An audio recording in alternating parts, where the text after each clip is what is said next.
আসসালামু আলাইকুম রহমতুল্লাহি ওবরকাতুহ। সম্মানিত দর্শক, জামায়াত ইসলামী বাংলাদেশের সাম্প্রতিক যে আচরণ, তাদের বডি ল্যাঙ্গুয়েজ, মন মানসিকতা এবং তাদের কিছু কর্মকাণ্ড এবং কথাবার্তা শুনে মনে হয় যে তারা 100% নিশ্চিত আগামী যে নির্বাচন, সেই নির্বাচনের মাধ্যমে তারা ক্ষমতায় চলে আসছে।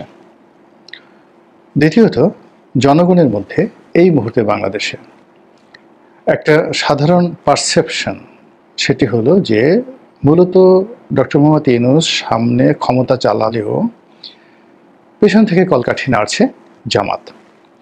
রাষ্ট্রের যত গুরুত্বপূর্ণ পদ এবং পদবি রয়েছে, প্রায় সব ক্ষেত্রেই জামাত বিএনপিকে পরাজিত করে কৌশলগত গুরুত্বপূর্ণ পদ এবং পদবিগুলো তারা নিজেরা দখল করে নিয়েছে। এবং এখানে এত ম্যাটিকুলাসলি সব কিছু ভাগাভাগি করা হয়েছে যে বিএনপি এখন যখন বুঝতে পেরেছে যে কি সর্বনাশ তাদের ঘটে গেছে, তখন আলটিমেটলি দুর্নাম এবং বদনাম ছাড়া তাদের অন্য কোনো কিছু ভাগ্যে জুটছে না। এর কারণ হলো যে যেই জায়গাতে অর্থ আছে, চাঁদাবাজি আছে, দখল আছে, খুন আছে, জখম আছে, মামলা আছে, মোকদ্দমা আছে, সেই জায়গাগুলো একেবারে অবাধে বিএনপির লোক গনিমতের মাল হিসেবে দখল করতে পেরেছে এবং এই সুযোগ জামাত করে দিয়েছে এবং ক্ষেত্র বিশেষে তারা তাদের প্রভাব সেখানে আরও যাকে বলা হয় প্রভাব বিস্তার করেছে, যেন বিএনপির লোকজন এই পদ পদবিগুলো পায়। ফলে দেখবেন পুলিশ, র্যাব, এই সকল জায়গাতে জামাতের লোকজন অত গুরুত্বপূর্ণ দায়িত্ব পালন করেনি। কিন্তু শিক্ষা, ধর্ম, তারপর সংস্থাপন, ক্যাবিনেট ডিভিশন, প্রধানমন্ত্রীর বা প্রধান উপদেষ্টার কার্যালয়, এর বাইরে বিচারালয়, প্রায় সব ক্ষেত্রে যেগুলো সিদ্ধান্ত গ্রহণ করে, সেই সিদ্ধান্ত গ্রহণ করার জায়গাগুলো বিশেষ করে স্বাস্থ্য খাত, জামাত সেখানে চমৎকারভাবে তাদের লোক বসিয়ে এখন পেছন থেকে এমনভাবে ছড়ি ঘোরাচ্ছে, যার ফলে সামনে যারা আছে, উপদেষ্টা হোক বা প্রধান উপদেষ্টা হন, তাদের আসলে জামাতের হুকুমের বাইরে যাওয়ার কোনো সুযোগ নেই। এর ফলে জেলা থেকে উপজেলা, উপজেলা থেকে পৌরসভা, পৌরসভা থেকে ইউনিয়ন পরিষদ, ইউনিয়ন পরিষদ থেকে সচিবালয়, সচিবালয় থেকে বিচারালয়, বিচারালয় থেকে বিভিন্ন দূতাবাস, এমনকি মিডিয়া জগৎ, দেশের প্রধানতম গণমাধ্যমগুলো এখন জামাতের দখলে। এবং জামাত যে ন্যারেটিভগুলো তুলে দিচ্ছে, সেই ন্যারেটিভগুলি মার্কেটিং হয়ে যাচ্ছে, হোক সেটা বিএনপির বিরুদ্ধে, হোক সেটা ডক্টর ইউনূসের বিরুদ্ধে কিংবা আওয়ামী লীগের বিরুদ্ধে, ডাজ নট ম্যাটার। জামাত যেটা চাচ্ছে ওটা ইউটিউবে ট্রেন্ডিং হচ্ছে, ওটা ফেসবুকে ভাইরাল হচ্ছে এবং মূল ধারার যার গণমাধ্যম, সেই গণমাধ্যমে ওইভাবেই রিপোর্টিং হচ্ছে। জামায়াতের যে আমির, এই মুহূর্তে আসলে তিনি আমিরুল আমিরাত।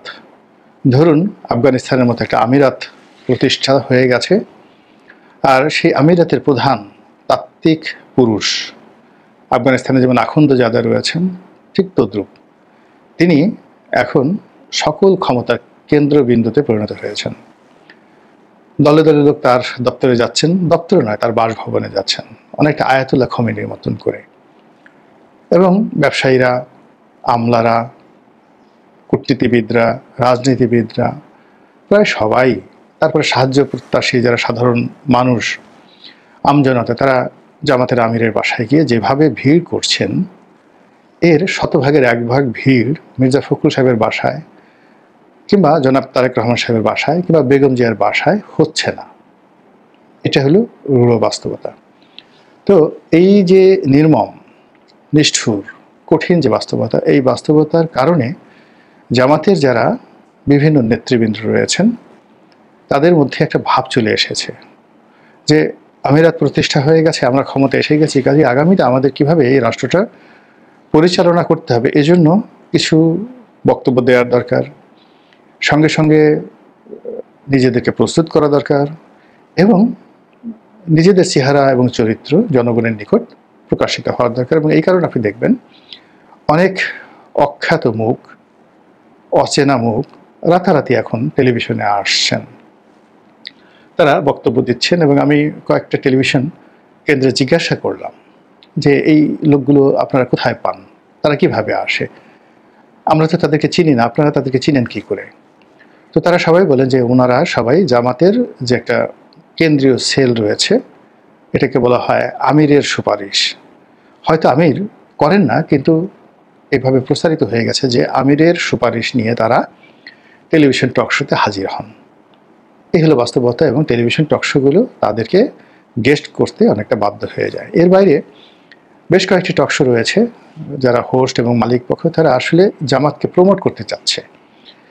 দুনিয়ার কোথাও কোনো লোক না পেলে তারা জামাতের লোক আনবে, এবং আমাদের দেশের যারা সিনিয়র টকশো করেন তাদের সঙ্গে জামাতের যারা জুনিয়র টকশো আসছেন তাদেরকে বসিয়ে দিয়ে তাদের গুরুত্ব বাড়িয়ে দিচ্ছেন, তাদেরকে কথাবার্তা শেখাচ্ছেন, এবং তাদের পরিচিত তাদের যে মুখের যে পরিচিতি এটা সর্বসাধারণে পৌঁছে দিচ্ছেন, ভাইরাল করে দিচ্ছেন। তো এমনি একটা উদ্যোগ দেখলাম যে দেশ টেলিভিশনের একটা টকশো হলো, ফারনাজ জুই ভদ্রমহিলা, তো তার সঙ্গে জামাতের একজন নেতা ছিলেন। তো তিনি অসাধারণ কতগুলো কথা বলেছেন, সেই কথাগুলো নিয়ে মূলত আজকের এই আলোচনা।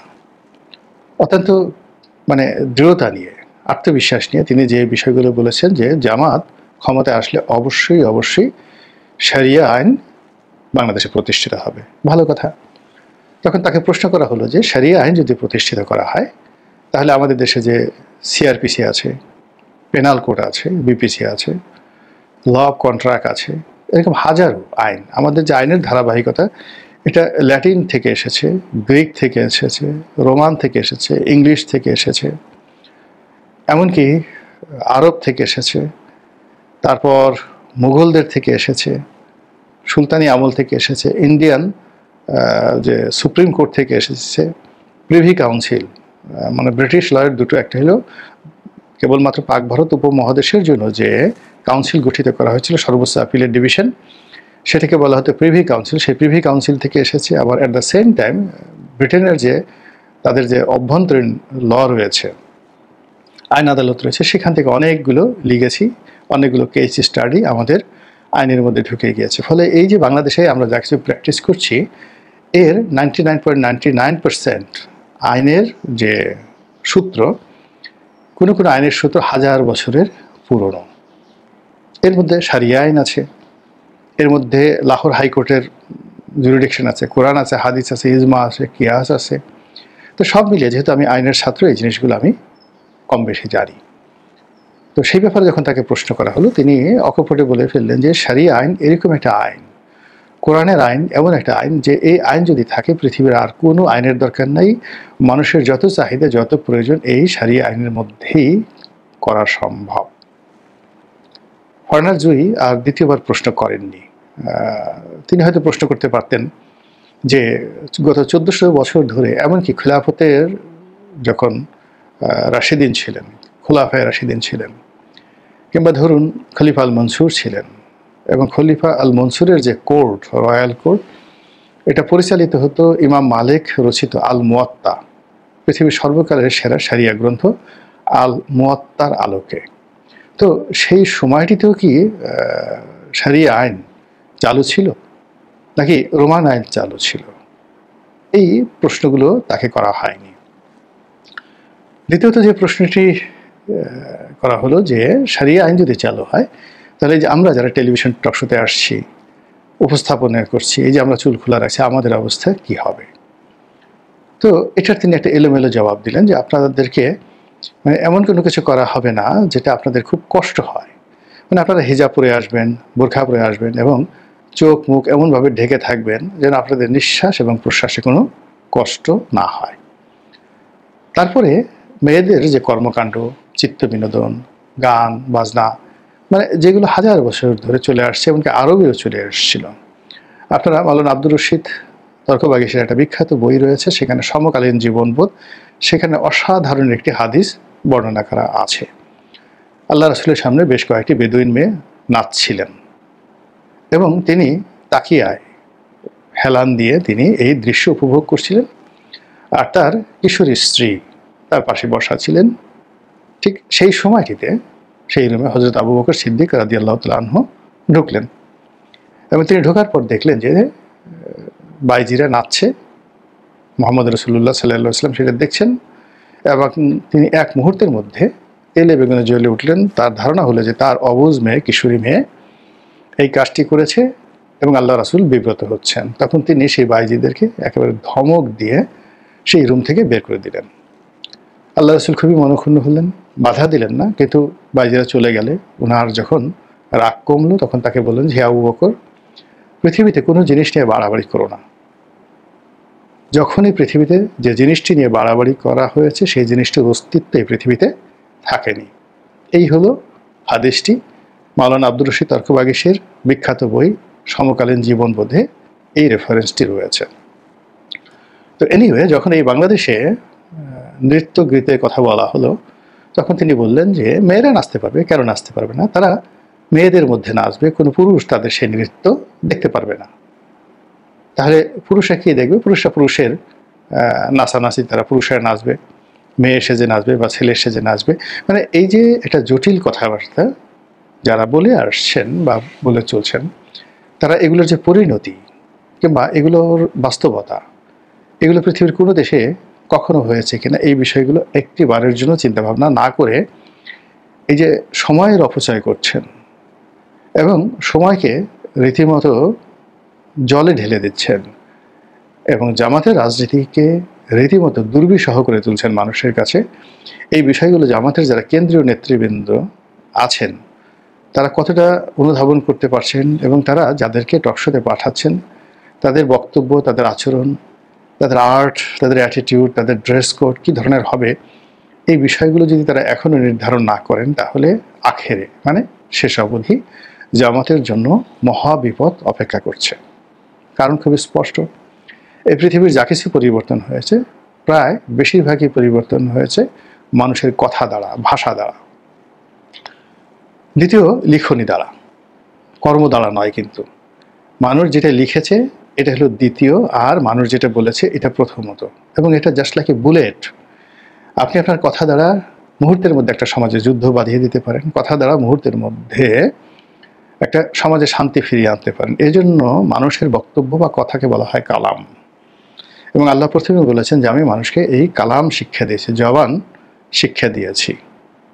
তো এই জবান যে তাকে দিয়েছে, এই জবানের জন্য তার কৃতজ্ঞ হওয়া উচিত।